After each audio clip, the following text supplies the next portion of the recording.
The president announced a new $100,000 fee for companies applying for foreign workers through what are known as H-1B visas. This is a huge jump from the current four-figure fees.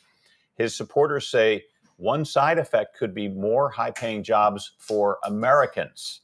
But the move has sparked a lot of confusion over the past few days. Who's paying for this? Who's affected?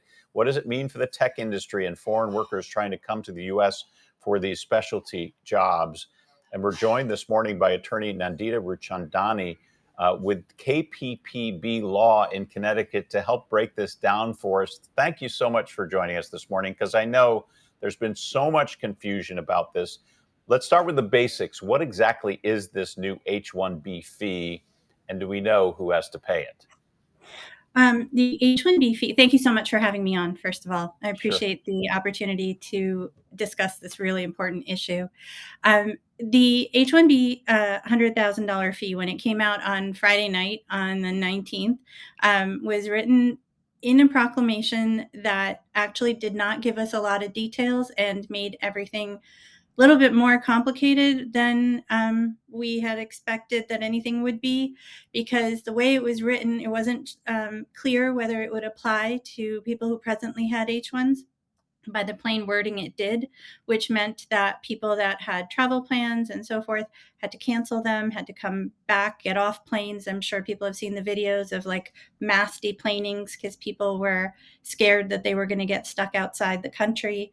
USCIS, United States Immigration and Citizenship Service, and then CBP, which is Customs and Border Patrol, quickly then gave out clarifications to then narrow down the field of the people that were affected by this. And so now, at this moment, what we have is, and it's an evolving situation, is that the fee will be applied to new petitions filed for persons who are not yet in the United States. Okay. But it's not clear that when the way that it is worded, petition is a blanket word for the actual application, right? So if someone has a H-1B status in the United States and they've already had a petition filed for them, when we do a change of employer, we file what's called a new petition. So does this apply to that or not? It's not clear. Even though it says that if you stay with your same employer, it won't apply to you if you want to come in and out of the U.S. Now, these are very serious numbers. $100,000 is a really big leap from the $2,000 to $5,000 employers were used to. How Yes, is this affecting with the companies that you're representing?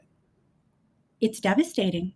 Like I've done H-1Bs for teachers. Imagine school districts having to pay this to get in math teachers, for example. Okay, they're not going to be able to do it.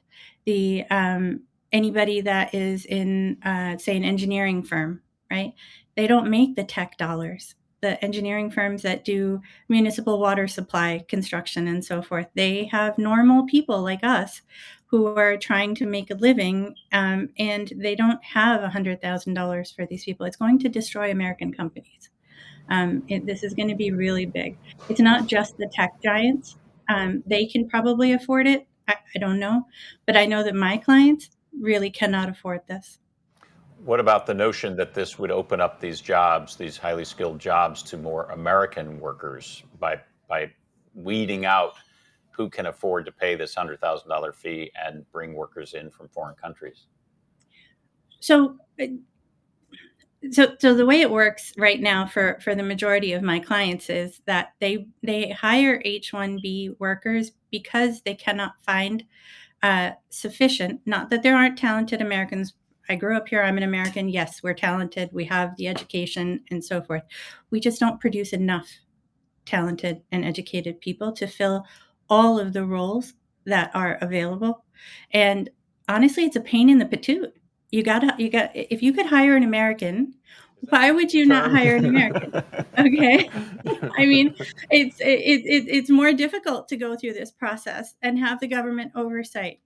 and have to register and have to promise to pay, because when you're doing the application, you have to file what's called an LCA, which is a labor condition attestation, where you have to promise how much you're going to pay this person, how many hours they're going to work, where are they going to work. If they have multiple job sites, we have to fill that in. So we have to tell the government not only what we're paying the person, but also where are they going to be at any given time, what are they doing, and so forth. So there's a lot of regulation that you don't have with American workers. And um, honestly, these guys pay taxes into the system. They're not eligible for Social Security, but they pay Social Security in, and especially if they're high earners, that they're helping our tax base. Now, you're talking about these workers and the need to fill these jobs here in America. But for these foreign workers who are planning to apply, especially from countries like India and China, what can they do right now?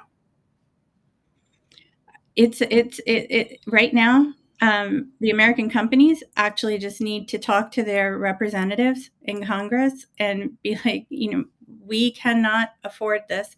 You need to help us. The White House needs to hear stories from employers and employees who are doing the work on the ground, the teachers, the doctors that are going to be affected by this. Everybody that is using these visas is not a only a tech worker, where that's where the narrative has been. However, they are a majority of the H-1Bs that are granted, and most of them are granted, 70% are granted to people of Indian origin. And that's a testament to the sheer number of qualified people that are created in the Indian education system, because the volume of, the population is huge. And so they have a large number of people that are created in terms of being qualified because they're English fluent.